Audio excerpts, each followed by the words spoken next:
Ինչով է առանձնահատուկ հայաստանյան քաղաքական միջավայրը, որքանով են կայացած քաղաքական կուսակցությունները, կառավարման որ մոդելն է նախընտրելի Հայաստանի համար։ Եթերում հեռանկար բանավեճն է ամենաակտուալ հարցերի համապարփակ քննարկմամբ։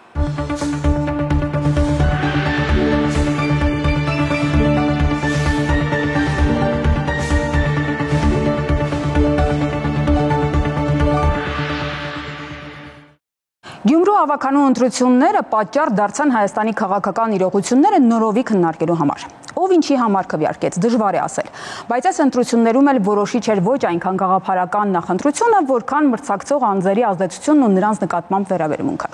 Գյումրին այդ քաղաքական ներկապնակի մի մասն է միայն, ուստի ընդհանրապես ինչով է բնորոշվում հայաստանյան քաղաքական համակարգը, ինչ գործոններ են կարևոր դրա կայացման համար։ Այս ու այլ հարցեր մեր տաղավարում կքննարկեն ԱԻՄ կուսակցության նախագահ 98-ից 99 թվականներին Սահմանադրական բարեփոխումների հանձնաժողովի նախագահ Պարույր Հայրիկյանը եւ Սահմանադրական բարեփոխումների խորհրդի անդամ, իրազեկ քաղաքացիների միավորում հասարակական կազմակերպության ծրագրերի համակարգող Դանիել Իոնիսյանը։ Շնորհակալություն մեր հրավերը ընդունելու համար, բայց մինչ քննարկումը սկսել առաջարկում եմ դիտել մի տեսանյութ։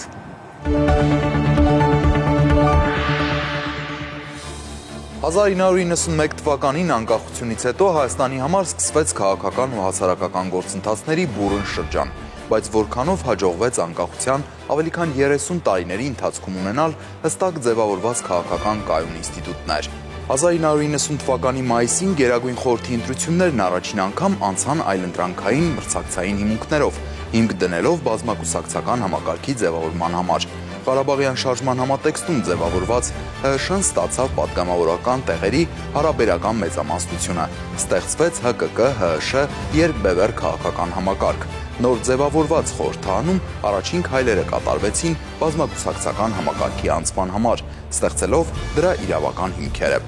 Ընդունվեց համապատասխան օրենք։ Հասարակական քաղաքական կազմակերպությունների մասին օրենքն ամրագրում է քաղաքական միավորումներ կազմելու քաղաքացիների իրավունքները, որոնք հռչակում են իրենց ծրագրերը, գործում են կանոնադրության հիման վրա, ընտրությունների միջոցով մասնակցում պետական իշխանության մարմինների ձևավորմանը։ Ձևավորվեց Գերագույն խորհուրդը, որը հետագայում վերափոխվեց ազգային ժողովի, ընդունվեց Հայաստանի անկախության հռչակագիրը։ Մեկ տարի անց 1991-ի անկախության հանրաքվեից հետո խորհրդանը շարունակում էր իր աշխատանքը եւ կերտում երկրի ապագա քաղաքական ու իրավական հիմքերը։ Բայց քաղաքական համակարգի էությունը վճռում էր այն, թե պետության կառավարման ինչ մոդել էր ընտրված։ 91-ից 95 թվականներին կառավարման մոդելը հայտնի է որպես նախագահական, որոշակի առանձնահատկություններով։ 1995 թվականին ընդունվեց Հայաստանի Հանրապետության առաջին սահմանադրությունն ու ձևավորվեց Հայաստանի երկրորդ ազգային ժողովը։ Ընդունված սահմանադրությամբ թեև նախագահը դարձավ երկրի հիմնական գործադիր իշխանությունը, բայց ակտիվ երկխոսություն հաստատվեց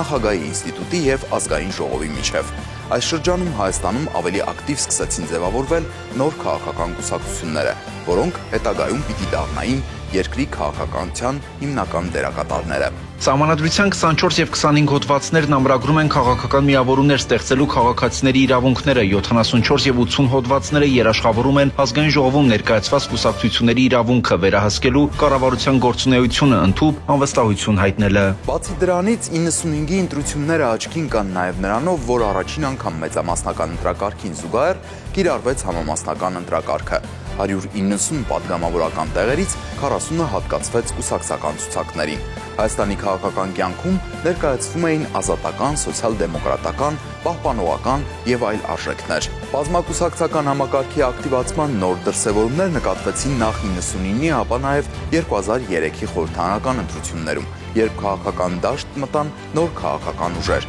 ձևավորվեցին դաշինքներ ու խորհրդարանական կոալիցիաներ։ Նոր փուլ սկսվեց 2005 թվականի սահմանադրական փոփոխություններով։ Ըստ էության ամրապնդվեց կառավարական կիսանախագահական մոդելը, բայց ավելացնելով կուսակցությունների դերակատարությունը։ Հստակ սահմանվեց իշխանությունների տարանջատման սկզբունքը։ Կառավարման բոլորովին նոր մոդել ընտրվեց 2015-ի սահմանադրական փոփոխություններով։ Հայաստանը դարձավ խորհրդարանական հանրապետություն։ Սա նշանակում էր, որ առավել մեծ լիազորություններով էր օժտվելու խորհրդարանը, ֆորմալ առումով ճանապարհ բացելով նոր կուսակցությունների կայացման ու ինքնադրսևորման համար։ Խորհրդարանն ընտրվեց բացառապես համամասնական ընտրակարգով։ 2018 թվականի քաղաքական իրադարձությունները փոխեցին նաև քաղաքական ներկապնակը։ Դրանից առաջ ու դրանից հետո որոշ ուժեր հեռացան ակտիվ քաղաքականությունից։ Փոխարենը նոր ուժեր ու դաշինքներ ձևավորվեցին։ Խորհրդարանից բացի փոխվեց նաև տեղական ինքնակառավարման մարմինների ընտրության կարգը, ուղղակի ընտրությունից անցնելով անուղղակի ընտրության, քաղաքական ուժերի մասնակցությամբ։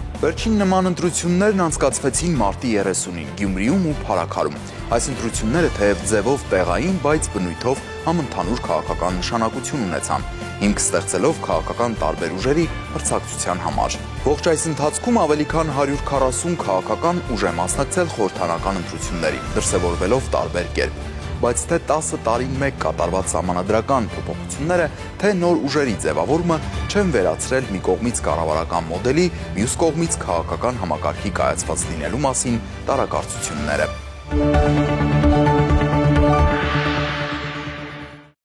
Առաջին ուղիղ հարցը հետևյալն է. որքանով է կայացած Հայաստանի քաղաքական համակարգը։ Պարոն Հայրիկյան, թերևս ձեզնից սկսենք։ Ընդհանրապես քաղաքական համակարգի եւ նրա առաքելության մասին խոսելիս ճիշտ կլինի հիշել ֆրանսիական հեղափոխության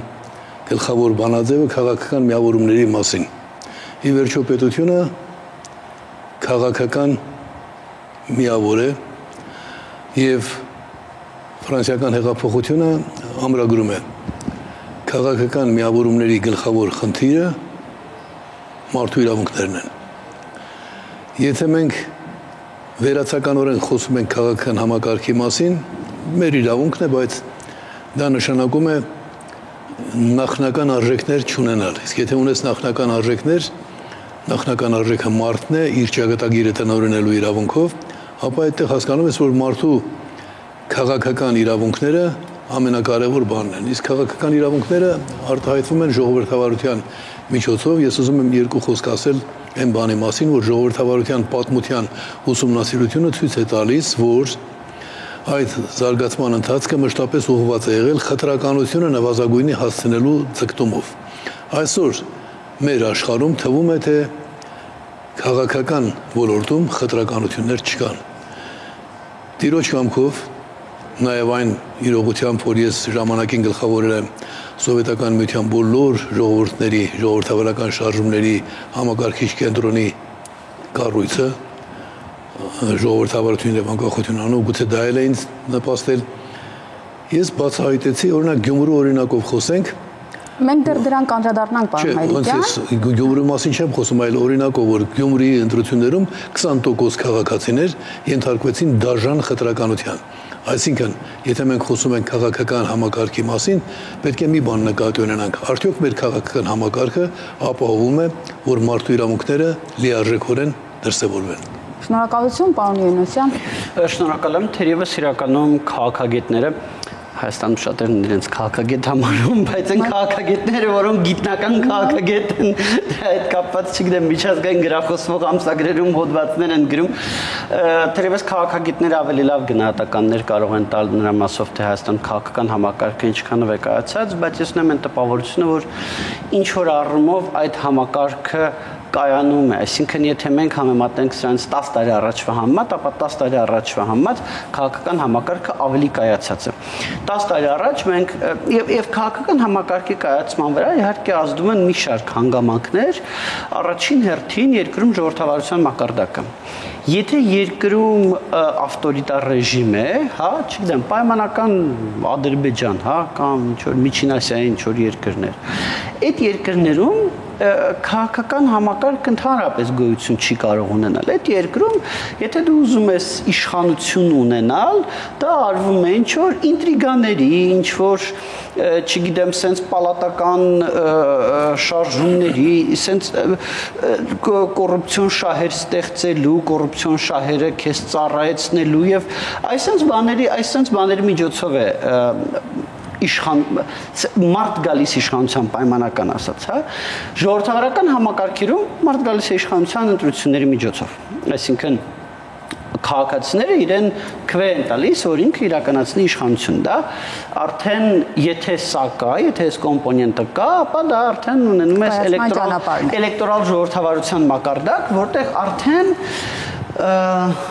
մարդիկ եւ քաղաքական ուժերը մրցակցում են ընտրողի համար, մրցակցում են ընտրողին իրենց կողմը բերելու համար։ Այ Հայաստանում այդ տրանսֆորմացիան, եթե համատենք 10 տարի առաջվա համեմատ այդ դրական տեղաշարժը կա, հա, այսինքն քաղաքական ուժերը պայքարում են ընտրողին իրենց կողմը բերելու համար եւ հասկանում են, որ եթե իրենք ուզում են գան իշխանության, թեև ցավոք դեռևս ոչ բոլորն են դա հասկանում, բայց եթե իրենք ուզում են գան իշխանության, իրենք պետք է ունենան քաղաքացիների աջակցությունը։ Պարոն Հայրիկյան, այստեղ որտեղ եք համաձայն, որտեղ համաձայն չեք։ Արդյոք իսկապես այդ կայանալու ճանապարհին եք։ Դե ցանկացած փուլ կարելի է համարել կայացման ուղղությամբ ընթացք։ Բայց ես այսպես եմ, եթե քաղաքական իմաստն ենք խոսում, այսինքն պետութենական, մենք ունենք պետութենական կազմակերպություններ, սխալմամբ հայերենում դա կոչվում է քաղաքական եւ այդպես էլ քաղաքականի իմաստը այնքան ընդգծված չի հայերի մոտ։ Այո։ Այդ դեպքում պիտի ուշադրություն դարձնենք այն բանին, որ առաջին խորհրդարանում կար հայոց համազգային շարժում, ԱԻՄ, հանրապետական, քրիստոնյա-դեմոկրատական, կոմունիստական։ Հիմա ընդհանրապես քաղաքական կյանքում ժամանակին իշխանակիր ուժը գրեթե չկա։ Երկրորդ արդեն ազգային ժողովը վերցնում ենք, հայտնվեց Շամիրամ կուսակցություն։ Այնտեղ որ շարունակում ենք, էլի կուսակցություններ անունները չտան, որ չվերավորվեն, ասենք օրինաց երկիր, հետագա երբ դրանք ասպարեզ են գալիս, դառնում են իշխանակիր եւ անեանում են, դա նույնպես ցույց է, որ քաղաքական համակարգը խարխափուն է, անկայուն է։ Ես շատ կարևոր եմ համարում չմոռանալ, որ քաղաքական ուժերի գլխավոր նպատակը մարդու իրավունքներն են, մանավանդ երկրի կառավարման հարցում քաղաքացիների իրավունքը, եւ եթե նրանք ունեն սկզբունքներ, ապա ժամանակի ընթացքում դրա համար 10 տարին բավական էր, պիտի մեր քաղաքական կյանքում առանձնանային։ Տեսեք, Ռաֆ Հովհաննիսյանի շատ լավ հարաբերությունների մեջ եմ եղել, կար եւ չկա, Արտաշես Գեղամյանը, դրանք հզոր քաղաքական ուժեր էին, կամ Կոմկուսը չկան։ Ուրեմն շատ կարևոր է, որ ժառանգականություն լինի եւ սկզբունքների շուրջ համախմբման արդեն բնականon ընթացք։ Դա մեր իրականության մեջ չկա։ Չնայած դա չի կարևորը, այլ կարևորն այն է, որ այնպիսի համակարգ ունենանք, որ քաղաքացին լինի տերը երկրի իրապես եւ վերացական խոսք չի սա։ Հիմա ի՞նչն է պատճառը, որ այլ երկրներում, օրինակ Միացյալ Նահանգներում այդ ժառանգականությունը կարծես թե կա եւ այնտեղ համակարգը առավել կայուն է, ունեն երկու գլխավոր կուսակցությունները, իսկ այստեղ, ինչպես դուք ասացիք, անում են բուրն է պատճառը հայաստանյան համակարգի առանձնահատկությունն։ Գիտեք, իհարկե Միացյալ Նահանգներն էլ ինչ որ առումով շատ հետաքրքիր իրավիճակում են հայտնվել վերջին ժամանակահատվածում պայմանավորված Թրամփի, եթե կարելի ասել, ֆենոմենի հետ, բայց եթե կանք Հայաստանն, այո, Հայաստանում շատ քիչ է կայացվածությունը եւ դա ունի երկու պատճառ, եւ նաեւ պարոն Հայրիկյանի ասած այդ ժառանգականությունը,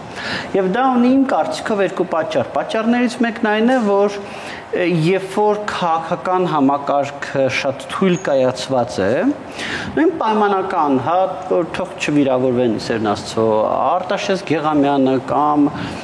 օրինաց երկրի Արտուր Բաղդասարյանը կամ ուրիշներ, իրենք հասկանում են, որ իրենք պետք է զբաղվեն ոչ թե քաղաքականությամբ իշխանություն ունենալու համար,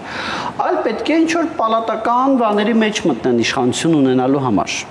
Դա էր սրանից 20 տարի առաջվա, 15 տարի առաջվա, 10 տարի առաջվա նույնիսկ Հայաստանում տիրող իրավիճակը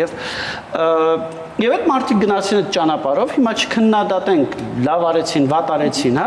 իշխանության գալու ցանկությունն են եւ գնացին ոչ թե քաղաքական ճանապարհով, այլ այդ ճանապարհով, որտեղ քաղաքական ճանապարհով հնարավոր չէր Հայաստանում հասնել իշխանության։ Սա մի բանն է եւ այդ դեպքում, երբ որ դու այդ ճանապարհով ես գնում, դու բնականաբար որպես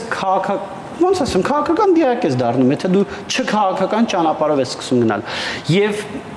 իհարկե երկրորդ պատճառը դա առհասարակ ավելի գլոբալ, եթե նայենք ավելի վերջին ժամանակահատվածում, դա ինստիտուտների կայացվածության հարցն է։ Այ մենք ասում ենք, տեսեք, այս ընտրությունները, թեկուզ նույն Գյումրի ընտրությունները կուսակցությունների ընտրություններ են, թղթի վրա, բայց փաստացի առաջի դեմքերի ընտրություններն են, չէ՞։ Եվ կարող է տպավորություն ստեղծվել, որ այ քաղաքացիներն են ինչ-որ բան չեն հասկանում, դրա համար առաջի դեմքերով են, չէ, ինձ թվում է, որ ստեղ ոչ թե քաղաքացիների խնդիրն է, քաղաքացիները շատ լավ հասկանում են ամեն ինչ, այլ ինստիտուտների խնդիրն է։ Ցանկացած գյումրեցու եթե հարցնես, որն է ավելի կարևոր, քո քաղաքում ավականու ավականում այս կամ այն քաղաքական ուժի ներկայացվածության տոկոսը, թե քաղաքապետի ով լինելը, կասի քաղաքապետի ով լինելը, եւ այդ ասացի տակ կլինեն շատ եւ շատ օբյեկտիվ հիմքեր։ Եվ այս օբյեկտիվ հանգամանքների ֆոնին լրիվ նորմալ է, որ նույն գյումրեցին կուսակցություններով չի նայում ընտրություններին, այլ նայում է առաջին համարներով։ Այստեղ պետք չի մեղադրել մարդկանց, պետք չի մեղադրել, պետք չի ասել, գիտեք, Հայաստանում էս ինչ բանը կայացած, չեն ինչ բանը կայացած, չի Հայաստանում կայացած չեն առհասարակ ինստիտուտները։ Ինստիտուցիոնալիզացիան մեր երկրում, եթե կարելի այդպես ասել, շատ թեր կայացած է։ Մենք տեսնում ենք պետական մարմիններ, նույնիսկ եթե մի կողմ գանք ընտրություններից, մենք տեսնում ենք պետական մարմիններ, X նախարարություն, հա, կամ X նույնիսկ նախարարություն չէ, նույնիսկ ոչ քաղաքական մարմիններ, հա, ինչ որ մի ղեկավար է գալիս, այս մարմինը մի ձև է աշխատում։ Չէ, ուրիշ ղեկավար է գալիս, ենթադրենք X տեսչական մարմնի մասին է խոսքը։ Այլ ղեկավար է գալիս, տեսնում եք, այս մարմինը ինչ որ ռադիկալ լրիվ ուրիշ ձև է աշխատում։ Օրինակ, չգիտեմ, ոստիկանության բարեկային ծառայությունը մի պետ ունեն ինչ որ մի ձև է աշխատում, ուրիշ պետ է գալիս, լրիվ ուրիշ ձև է աշխատում։ Ասում ես՝ մի րոպե, բա սա ինստիտուտ չէ՞։ Դե անձանցից շատ բան է կախված մեր երկրում։ Կայացվածության ցածր մակարդակի պատճառով։ Շնորհակալ եմ ձեր կարծիքը եւ ինչպես պիտի փոխել դա, եթե անհրաժեշտ է։ Վերջի հարցը շատ սիրեցի, ինչ անել ավելի կարևոր է։ Ես պետութենական գործիչ եմ, քաղաքական գործիչ, ոչ քաղաքական մեկնաբան եւ որևէ բանի մասին խոսելիս նախ եւ առաջ ունենում եմ իմ հայեցակարգը տվյալ երևույթի նկատմամբ։ Պետութենական կյանքում կարևոր դերակատարություն ունեն ոչ այնքան քաղաքական ուժերը, որքան սահմանադրությունը։ Սահմանադրությունը, որը կարգավորում է այդ հարաբերությունները։ Եվ այդ սահմանադրությունը վաղուց քաղաքակիրթ աշխարհում գտել են ձևերը, սակայն մի հարցում թերանում են այստեղ որ ասում եք ինչպես պիտի քաղաքացիների իրավահավասարությունը երկրի կառավարման հարցում խախտվում է ամբողջ աշխարհում։ Հիմա ես գտել եմ այդ ձևը եւ ես չեմ։ Ես այն մարդն եմ, որը ժամանակին ասում էր անկախություն հանրաքվեի ճանապարհով։ Այսինքն մի ազգ, որ ունի իր ազգի համար ամենակարևոր ոլորտում մեծագույն ներդրում կատարած մարդկանց խումբ, ի վերջո չունենք, չէ՞ մեր պատմության մեջ ուրիշ դեպք չկա, որ հայ պետականամետ կամ ազգային գործիչները ծրագիր մշակեն, այդ ծրագիրը դառնա ժողովրդինը։ Չկա այդպիսի բան։ Ինչքան էլ որ սիրեմ ու հարգեմ մեր հայրերին։ Հիմա հասել ենք մի օրերի, որտեղ տեսեք դուք նշեցիք այս համանդրական բարեփոխումների հանձնաժողով եմ գլխավորել եւ ես ապացուցել եմ, որ ես շահադիտական նկատառումներով չեմ այս պետութենական գործերի մեջ, այլ ունեցել եմ սկզբունքներ։ Երբ դու չես լսում մեծերիդ, չես պատվում մեծերիդ, 20 տարվա մեջ ունենում ես 3 սահմանադրություն, սա խայտառակություն է, որովհետև ամեն մի սահմանադրություն գրված է այդ պահի իշխանավորի համար։ Հիմա ես ներկայացրել եմ եւ այստեղ շատ հաճելի է։ Ես կուզեի, որ արդարադատության նախարարը լիներ այստեղ, որովհետև ինքն է գլխավորում հանձնաժողովը, բայց երբ Այդ խորհրդի ակտիվ անդամներից մեկն է այստեղ։ Եվ այստեղ շատ կարևոր է, որ ձեր հարցի հիմքում ընկած է մի բան։ Ինչպես է վերաբերում օրվա իշխանությունը որպես որոշակի ժամանակահատվածի համար մեր ժողովրդի ճակատագրով մտահոգ պիտի լինի, այդպես լինի։ Ինչպես է վերաբերում այս խնդրին եւ ինչ ենք տեսնում, այդ խնդիրները, այսինքն պետական կառավարման համակարգը ավելի ժողովրդանպաստ դարձնող պատասխանատուները զբաղված են, լսում ես ժամերով ելույթներ եւ այնտեղ չկա ժողովուրդը, չկա քաղաքացին, կա իշխանությունը այսպեսին պիտի լինի, կուսակցությունների հարաբերությունը այսպեսին պիտի լինեն։ Այս պայմաններում ես ինչի նշեցի իմ անցած ճանապարհը, դրա հիմքում եղել է ժողովրդավարությունը, նույնիսկ ազգային այդ բարձր նպատակը չէ անկախությունը։ Ես ժամանակին կապել եմ հայ քաղաքացիների բանի հետ։ Այս պատահական փոքր բան չի, որովհետև ազգային միացյալ կուսակցության հիմնադիրը ինձ նույնիսկ չընդունեց այդ ճիշտ է օրհնեց իմ ընտրած ճանապարհը 50 տարի առաջ եմ ասում, բայց ասում էր, ախր ստրկության մեջ գտնվող ժողովրդի քաղաքացիներին ինչպես վստահես։ Քվեարկության ժամանակ նրանք կարող է իրենց սխալ դաստիարակության պատճառով սխալ քվեարկեն, բայց մենք մնացինք հավատարիմ ժողովրդավարությանը։ Հիմա այսօր Հայաստանի գլխավոր խնդիրը, ամենակարևոր խնդիրը այն է, որ երկիրը չի պատկանում քաղաքացիներին։ Եվ այս փորձերը, որ հիմա անում են, օրինակ այդ հաղորդումը մենք որ հիմա տեսանք, ասում է Հայաստանը դարձավ, դուք գիտեք 90 թվականին մենք պայքարել ենք, որ ժողովուրդը ուղղակի ընտրի նախագահին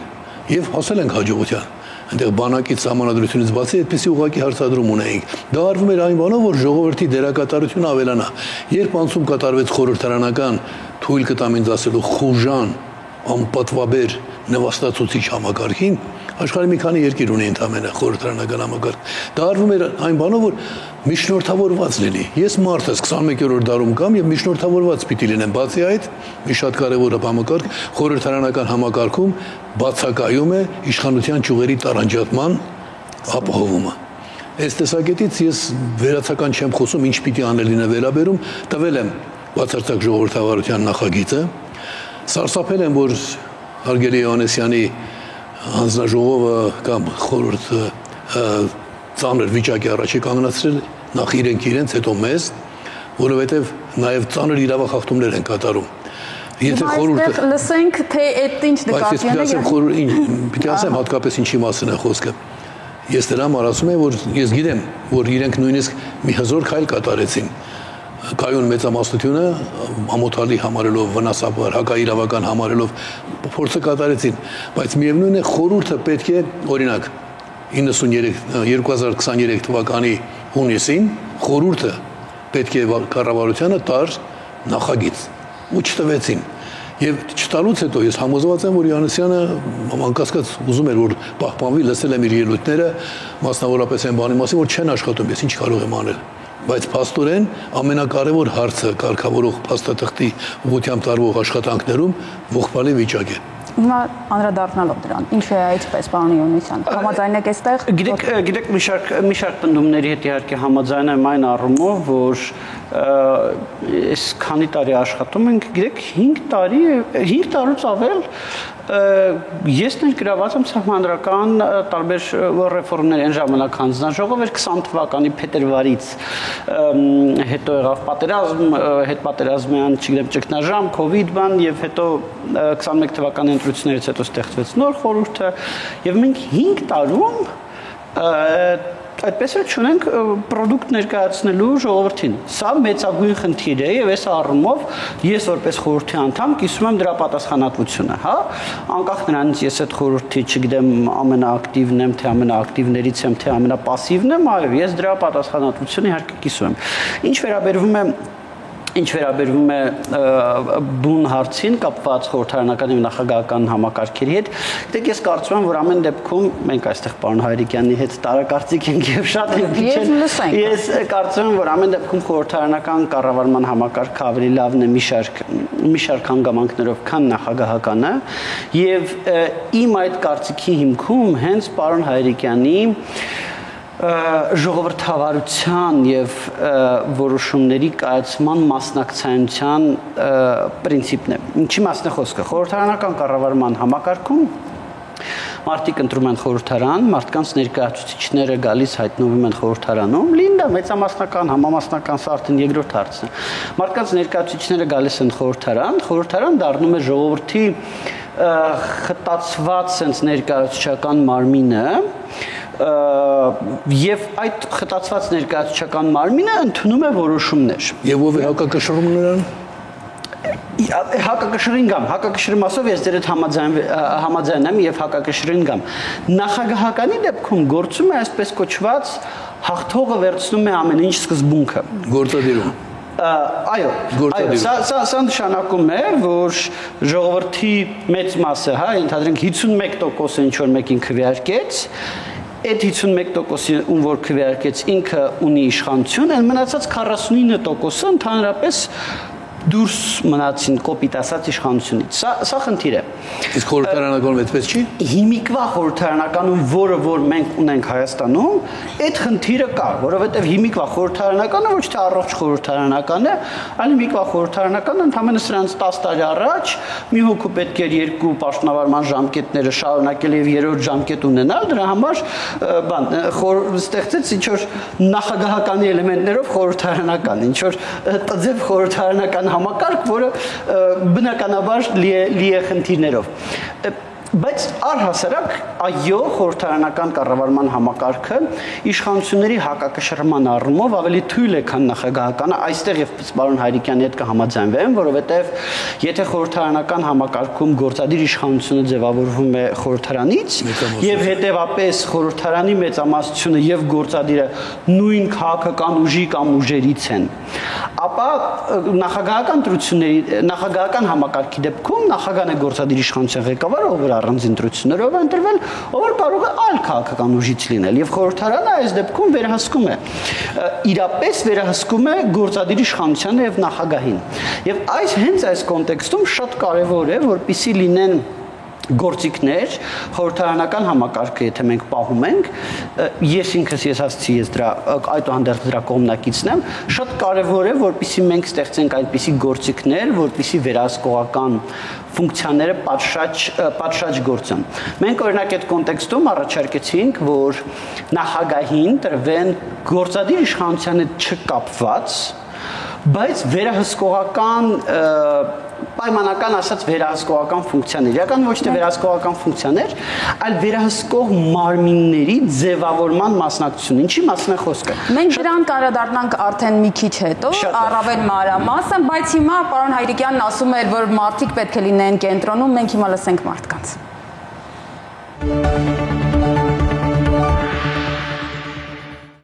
0-ից սկսել են, 0-ը վերջացրել են։ Քաղաքական համակարգ չունենք։ Բոլորը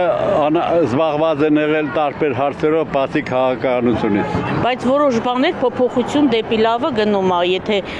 աշխատենք գնահատենք, էլի, գոնե արազները գնահատենք։ Գյումրիի հենց այդ ընտրությունները ցույց տվեցին, որ չի կայացել։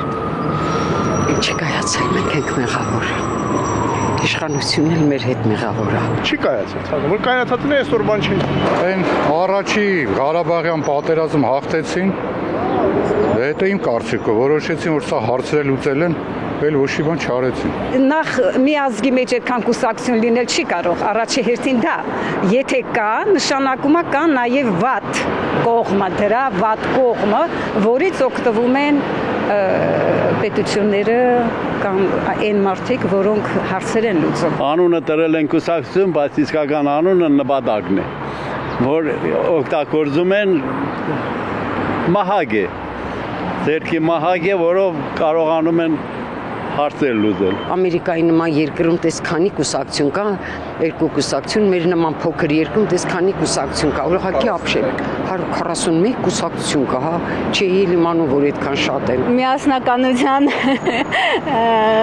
խոչընդոտը այստեղ էլ է երևում, մենք միավորվել չենք կարողանում, դրա համար ֆուտբոլ էլ չենք կարողանում խաղալ։ Այ օրինակ վերցնեն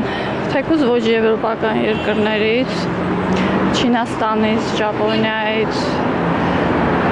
Բերեն մասնագետներ, խորհրդակցեն, ինչն է իրանց դրթող ուժը, ոնց են առաջ գնում։ Թող լինի մի 5 կուսակցություն, որ լավ հասկանաս, բոլորին ճանաչես, չես имանում ով է, ով չի, անգամ չես էլ imանում, դա կուսակցության անդամ է, թե չէ։ Այդքանի անհրաժեշտությունը չկա, էլ է։ Մեր մոտ է պետք է մի 3 հատ կուսակցություն էլ ամենաշատը։ Ինչի տենց բաժանվածություն, տրոհվածություն, ասում է, որ հայ ազգը եզակի մարդկանց ազգ է, որովհետև հայը երբ որ դուրս է գալի մեր սահմանից, դառնում է տաղանդավոր։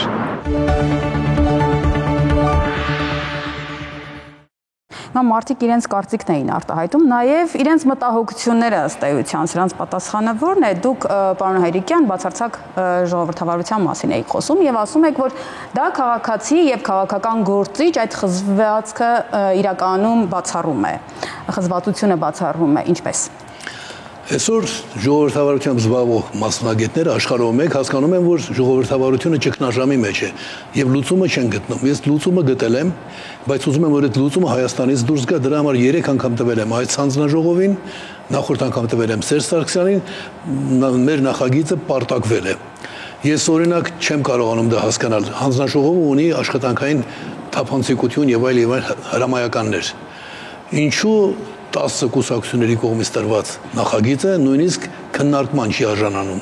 Եվ այստեղ մի բան, հանձնաժողովը եւ խորհուրդը նախ ստեղծված է խորհուրդը, հետո հանձնաժողովը ստեղծված են այն բանի համար, որ իրենք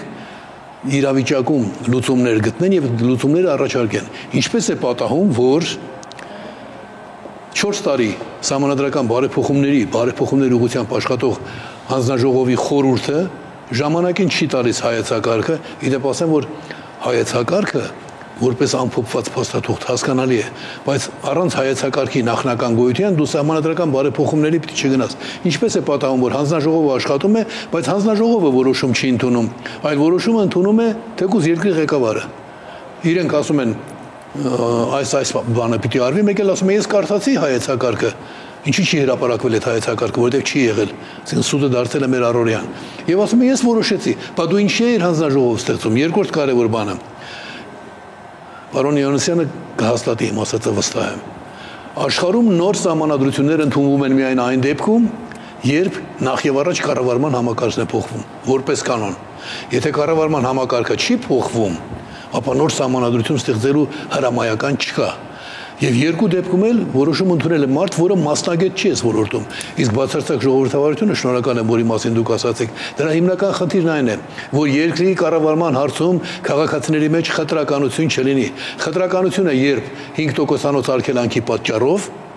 քաղաքացիների մի մասը չի ունենում ներկայացուցիչ պարլամենտում։ Դա լուրջ հանցագործություն է մարդու նկատմամբ, որտեղ ասված է մարդիկ հավասար են սահմանադրությամբ է ամրագրված, բոլորը հավասար են օրենքի առաջ։ Եթե հավասար են, ինչպես է պատահում, որ ես ընտրող եմ, գնում քվեարկում եմ, բայց իմ քվեն կորում է։ Իսկ մյուսը շատ մեծ թիմ է հետ քվեարկել եւ նրա քվեն տեղ է ասում ես գտել եմ ձևը որ այդ խտրականությունը վերացվի եւ միայն այդպես է եթե դու քո ժողովրդի բարեկամն ես պետք է բոլոր քաղաքացիներդ ապահովված լինեն իրավավասարությամբ եթե այդ իրավավասարությունը խախտվում է այդ խախտման առաջն առնելու միջոց կա եւ մեկը դա ներկայացնում է քո անկախության պայքարի առաջնորդն է դա ներկայացնում ու դու անտեսում ես նշանակում է դու շատ լուրջ թշնամին ես քո քաղաքացիների դա կարծում եմ, որ պետք է ձեզ մտածել ստիպի եւ մի բաներ ասեմ, պարտավոր եմ դա ասել։ Նորմատիվ իրավական ակտով է ստեղծված հանձնաժողովը եւ խորհուրդը։ Նորմատիվ իրավական փաստաթուղթը ունի ժամկետ։ Եվ ես կարող եմ հոդվածներն էլ ասել, թե որ հոդվածով ինչպես, ասված է, որ որևէ փոփոխություն նախկինում ընդունված նորմատիվ ակտում, խոսքս վերաբերում է 22 թվականի հունվարի 27-ին ընդունված նորմատիվ ակտը, որի ժամկետը սպառվում էր 23 թվականի հունիսին, որտեղ հունիսին պետք է պարոն Յովհաննիսյանը եւ իր խումբը նախագիծը տային կառավարությանը, չեն տվել, բայց ժամկետը դա է նշված։ Հետո փոփոխություն է կատարվում արդեն 24 թվականի մայիսին եւ որոշվում է, որ այդ փաստաթղթում պետք է բան կատարվի, փոփոխություններ ու մենք նոր սահմանադրություն պիտի ընդունենք։ Սա խախտում է, սա իշխանության չարաշահում է, սա ուղղակի հանցագործություն է։ Շնորհակալություն, պարոն Յովհաննիսյան, այստեղ մի քանի հարցեր ըստ էության։ Առաջինը, այն խնդիրը, որ առաջադրեց պարոն Հայրիկյանը, արդյոք ձեր առաջարկած մոդելը լուծում է, հա, մարդկանց քվեն հաշվի առնվող։ Շնորհակալ եմ, մի քանի բան ասեմ, սկսեմ թերևս վերջից, իրականում խորհուրդը գործում է ոչ թե նորմատիվ, այլ անհատական իրավական ակտով, բայց այս առումով շատ բան տարբեր չէ։ Ինչ վերաբերվում է, որ ասում եք Յովհաննիսյանն եւ իր խումբը պետք է ներկայացնեն, ամեն դեպքում խորհրդի նախագահն արդարադատության նախարարն է եւ դա ես չեմ։ Ես որպես հասարակական կազմակերպության ներկայացուցիչ շատ բաներ ներկայացնում եմ խորհրդի քննարկմանը եւ իմ քվեով իմ ձեռք բարձրացնել կամ չբարձրացնելով փորձում եմ ազդել որոշումների կայացման վրա։ Իմ մանդատը այստեղ սպառվում է։ Ես չեմ կարող արագացնել process-ների ընդունումը եւ գոնե բողոքել կարող եք, չէ՞ որոշ դեպքերով, որ ես ինչ արեցիք։ Հաջորդը ինչ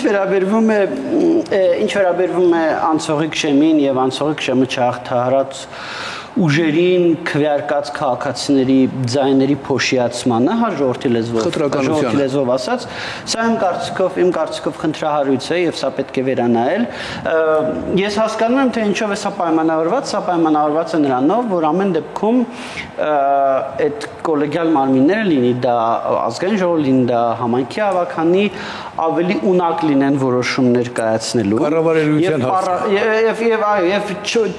ավելի դժվար պարալիզացվեն, ավելի քիչ հակված լինեն պարալիզացվելու, հա, ինչքան քիչ է ուժերի քանակ, պայմանական ասած, եթե այդտեղ երկու ուժ է, վերջ, որ ուժը մեծամասնություն ունի, ինքը կարողանում է որոշումներ ընդունի, եւ բայց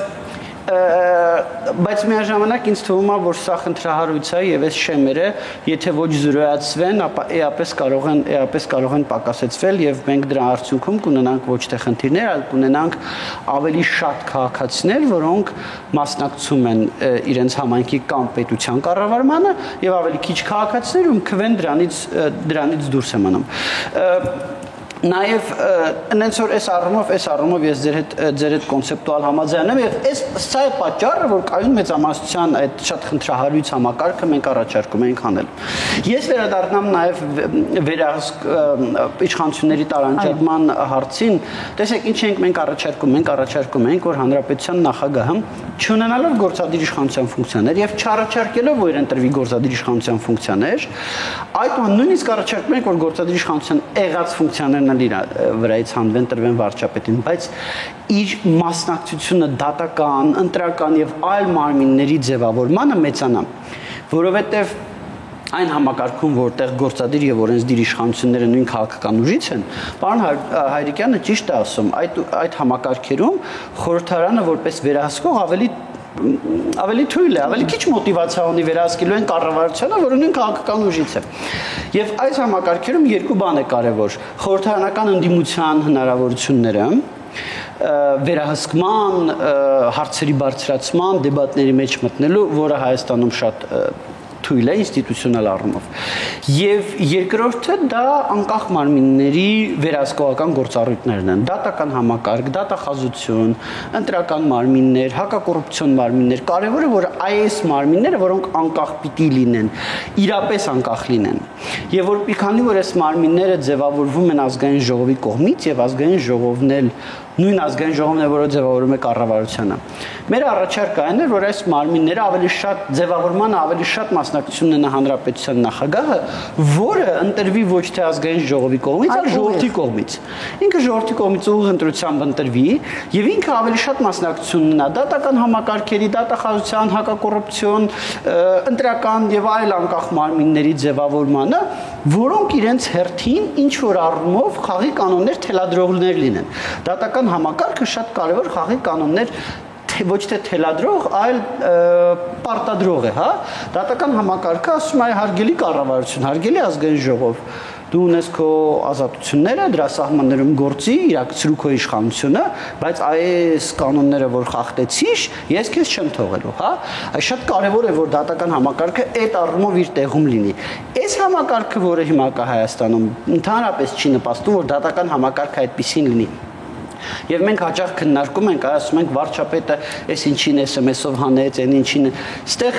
խնդիրները շատ ավելի խորն են։ Խնդիրները հենց այդ մարմինների անկախ լինելում են։ Ես ձեզ ասեմ, անկախ մարմինների հարցը Հայաստանում շատ թերագնահատված է։ Կան երկրներ, որտեղ անկախ մարմինները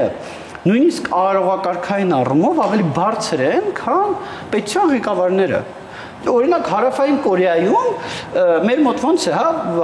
հանրապետության վարչապետը որտեղ մտնում է, բոլորը պետք է ոտքի կանգնեն, հա, ավանդույթ այդպեսին է, գրված չի, բայց դա ավանդույթ այդպեսին է։ Այ Հարավային Կորեայում ավանդույթը այնպեսին է, որ նույնիսկ իրենց երկրի նախագահան ոտքի է կանգնում, երբ դահլիճ է մտնում կենտրոնական տրական հանձնաժողովի նախագահան։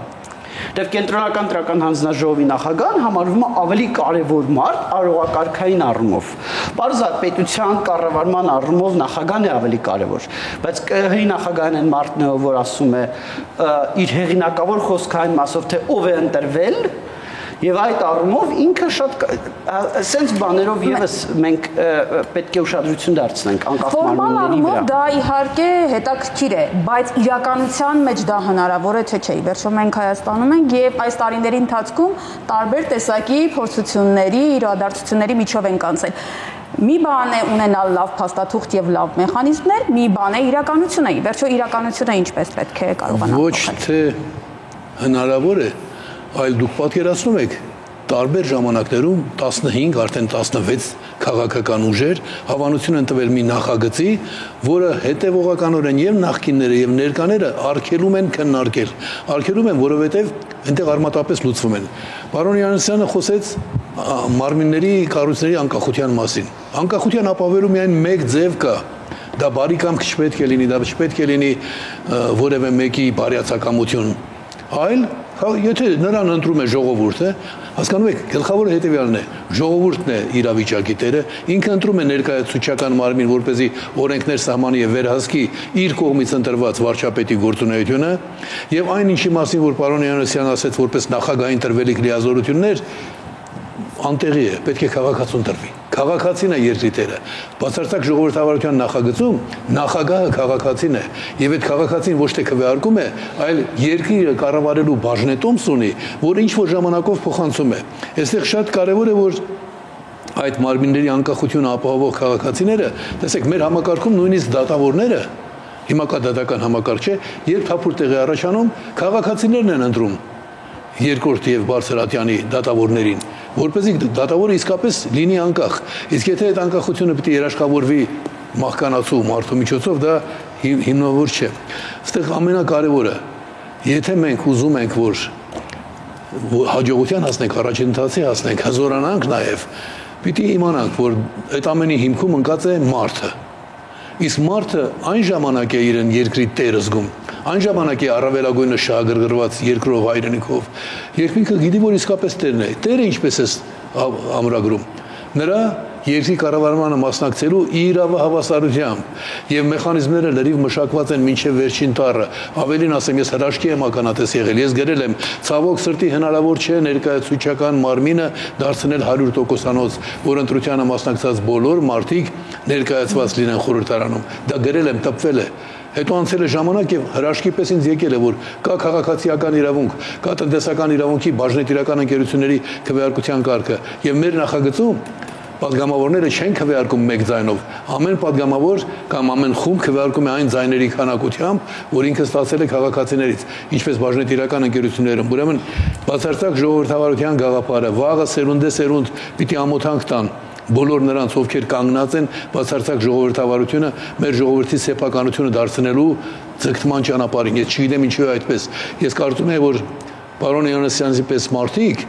այնտեղ լինելով, այնտեղ էլի կան արժանավոր մարդիկ, պիտի ասեն, ես ինչ եք անում, ինչի մենք չենք քննարկում Հայրիկյանի առաջարկը։ Լավ, այդքան ապեր ախտենք, այդ մարդը մեր ժամանակին անկախության ճանապարհն է ցույց տվել, 18 տարի բանտերում է անցկացրել, 2.5 տարի էլ բռնի արտաքսված է եղել, ոչ իր ցանկությունների համար, մեզ համար։ Հիմա բա չլսենք այդ մարդը ինչ է առաջարկում։ Ինչի առանձին կուսակցություններից հրավիրում են քննարկում լսելու թե դա ինչ է, ինչի միջազգային գործիչները, ես եւ հենց Լեհաստանում վերջին անգամ որ ասացի մարդկության մեր քաղաքակրթության մեծագույն սխալներից մեկն այն է, որ ընդունված է, որ ամեն ազգ կարող է ունենալ իր ժողովրդավարությունը։ Այո, կարող է ունենալ, բայց դրա կողքին պետք է գրվի։ Ես ընտրեցի խորհրդարանական համակարգը եւ դրա հետևանքով ունեմ 20%-անոց ժողովրդավարական համակարգ։ Իսկ մյուսը ընտրեց նախագահականը, դրա համար ունի 50%։ Երրորդը ընտրեց ներկայացուցչական մարմնի 100%-անոց ներկայացուցչականությունը, դրա համար նա ունի 75%։ Սա մեր ազգային հարստությունն է, քաղաքակրթական ներդրում եւ սա չօգտագործելը կրկնում եմ սերնդեսերունդ պիտի ասեն ես ինչ եք անում դուք կույր եք չեք տեսնում Պարոն Հովհաննիսյան ձեր արձագանքը Սա պարոն Հովհաննիսյանին ուղղված չի կներեք հասկանալի է բայց ձեր արձագանքը նաեւ իրականության եւ ես շնորհակալ եմ եւ ամենայն հարգանքով նաեւ պարոն Հայրիկյանի սովետական իշխանությունների կողմից հետապնդումներին որոնք արվում էին իր գաղափարների համար եւ մեր անկախության ինչ ստացվեց ասեք ես շնորհակալ եմ որ հետապնդում եք Որ դիմացել լավ Ես բայց տեսեք խնդիրը հետևյալն է որ ամեն դեպքում այն որ աշխարհի երկրներում հիմնականում ընտրությունների ցիկլը օրինակ 4 կամ 5 տարի է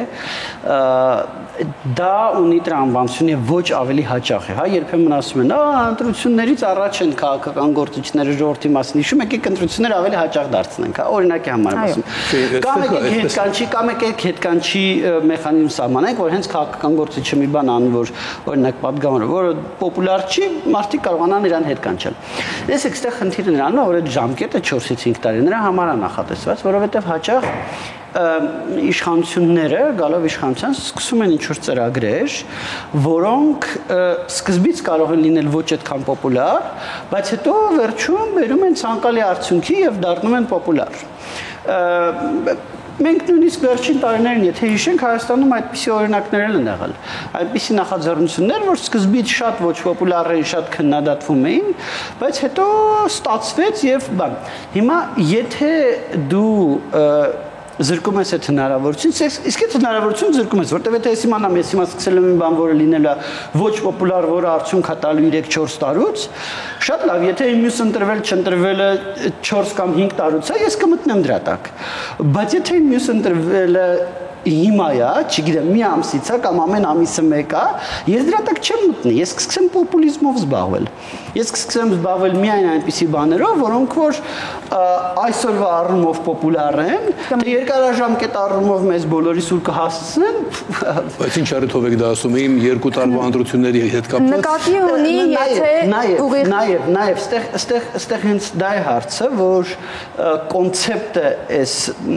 ժամկետների նրանումն է, որ մարդուն կամ քաղաքական ուժին ընտրում են եւ տալիս են ինչ-որ ժամկետ, ասում են, այ քեզ 5 տարի։ Մենք 5 տարի հետո կգնահատենք, թե դու ինչպիսին ես։ Մենք վաղը չենք գնահատելու։ Եթե դու վաղը ոչ պոպուլար բան անես, ու իհարկե ոչ սարսափելի բան, բայց եթե դու վաղը ոչ պոպուլար բան անես, մենք դրա համար քեզ հետ չենք կանչելու։ Դու մնալու ես եւ 5 տարվա վերջում մենք գնահատելու ենք։ Մենք քեզ նորից ընտրում ենք, թե չենք ընտրում։ Ես ուզում եմ ինձ թույլ տալ հիշեցնել։ Գնալով եզրափակման։ Հիշեցնում եմ, որ Ամերիկայի Միացյալ Նահանգների պես հսկա պետությունը ամեն տարի 3-4 պետություն է տեղի ունենում, 3-4 ընտրություն է տեղի ունենում։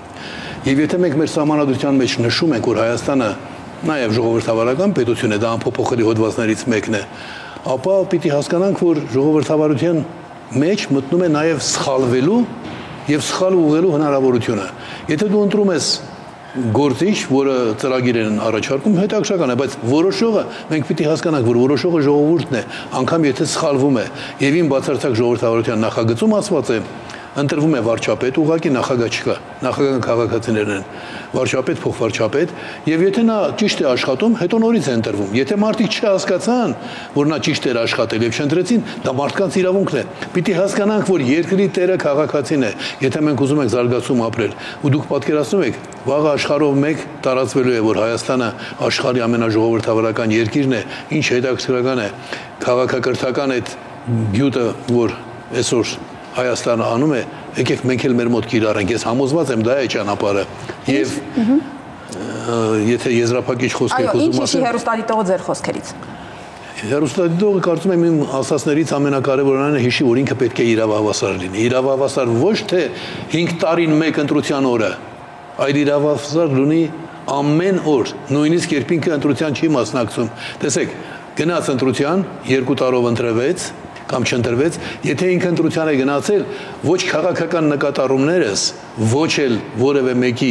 ընդունած անկատար օրենքը չպետք է ինձ դարձնեն խտրականության ենթակա։ Այսօր Հայաստանում բոլոր նրանք, ովքեր որ ընտրությանը մասնակցում են եւ բավարար ձայներ չստանալով պարլամենտում ներկայացված չեն, դրանք ենթարկված են խտրականության։ Թող մարդիկ հիշեն, որ ես առաջարկում եմ մի բան, որը իրենց դարձնում է իսկապես երկրի տերը։ Շնորհակալություն, պարոն Իոնիսյան, ինչ հիշի հերոստատիտողը ձեր խոսքերից։ Գիտեք, ինձ թվում է, որ շատ կարևոր է հերոստատիտողը եւս մեկ անգամ հիշի, որ ինքն է Հայաստանի Հանրապետության սեփականատերը։ Ես համաձայն եմ պարոն Հայրիկյանի այն մոտեցման հետ, որ ես պետությունն էլ մեծ հաշվով որ նայենք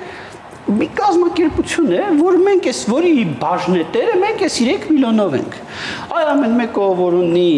այդ կապույտ անձնագիրը ինքը էս պետության բաժնետերն է եւ ինձ թվում է որ մենք պետք է պետությանը վերաբերվենք հենց այդպես եւ ոչ այլ կերպ։ Եվ հենց այդպես վերաբերվենք բոլոր կոնտեքստներում, թե երբ որ որոշում ենք, թե այս պետությունը ոնց պետք է շարժվի, թե երբ որ որոշում ենք, թե մենք այս պետությանը ինչ պետք է տանք կամ չտանք, հա, այդ տանկի մեջ չգիտեմ, մտնում է հարկերը կամ եւ նաեւ երբ որ ընտրությունների ենք մասնակցում, որովհետեւ մենք նաեւ տեսնում ենք հաճախ նույն Գյումրիի օրինակով, որ երբեմն մարդիկ ընտրությունների ժամանակ քվեարկում են այս կամ այն ուժին չէ, անձին, զուտ այդ անձին լավություն անելու համար։ Շնորհակալություն, հենց այստեղ էլ ավարտենք, շնորհակալություն պարոն Իոնիսյան, շնորհակալություն պարոն Հայրիկյան, այսօր այս քննարկմանը մասնակցելու համար։ Ես հիշեցնեմ, իմ զրուցակիցներն էին այն կուսակցության նախագահ 98-ից 99 թվականներին Սահմանադրական բարեփոխումների հանձնաժողովի նախագահ Պարույր Հայրիկյանը եւ Սահմանադրական բարեփոխումների խորհրդի անդամ Իրազեկ քաղաքացիների միավորում հասարակական կազմակերպության ծրագրերի համակարգող Դանիել Իոնիսյանը։